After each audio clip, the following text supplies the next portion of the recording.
ड्रामे के अगले साथ में आप देखेंगे कि मुस्बा के माँ बाप मुस्बा को कहते हैं कि वो शर्जीना को खुद मनाने जाएंगे और ऐसा ही होता है। वो शर्जीना के घर उसको मनाने के लिए जाते हैं।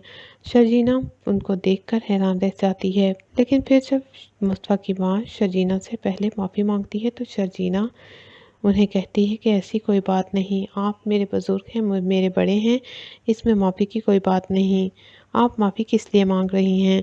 तो मुस्बा की माँ उसको कहती हैं कि मैंने तुम्हारे साथ बहुत ज़्यादती की, अपनी बड़ी बहू के पैसे को देखकर मेरी आंखों पर पट्टी बन गई थी और मैं तुम्हारी एक भी नहीं सुनती थी, सिर्फ उसी की बात सुनती थी। आज जब उसने मुझ पर इल्ज़ाम लगाया, मुझे घर से निकाल दिया तो मेरी आंखें खुल गईं। लेकिन तुम पता नहीं कितना अरसा उसकी नाजायज़ बातें बर्दाश्त करती रही। शर्जीना, तुम समझने की कोशिश करो, मुस्तफ़ा तुमसे बहुत मोहब्बत करता है। लेकिन मुस्तफ़ा के साथ जो ये सब कुछ हुआ, इसमें सिर्फ मुस्तफ़ा का कसूर नहीं था, बल्कि हालात ही कुछ ऐसे थे। मुस्तफ़ा तुम्हारी खुशी में बहुत खुश था। वो बच्चे के और तुम्हारे लिए बहुत कुछ करना चाहता था और उसकी खुशी बहुत करीब भी थी। लेकिन उसे क्या मालूम था कि अचानक से ऐसे हो जाएगा।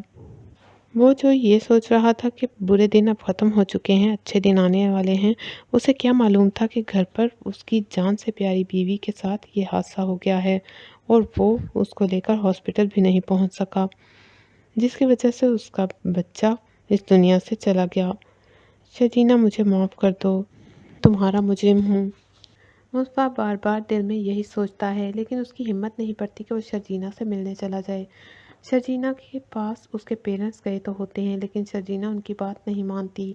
वो कहती है कि वो अब वापस नहीं जाना चाहती क्योंकि उसका दिल टूट चुका है। लुबाब अपनी सारी दौलत बेचकर मुल्क से बाहर शिफ्ट हो जाती है और अदील को जेल में सड़ने के लिए छोड़ देती है। मुस्तफ़ा अदील से मिलने जाता है और उससे मिलने की कोशिश करता है, लेकिन उसे अंदर ही नहीं जाने दिया जाता। मुस्तफ़ा अपने तमाम लिंक्स यूज़ करता है और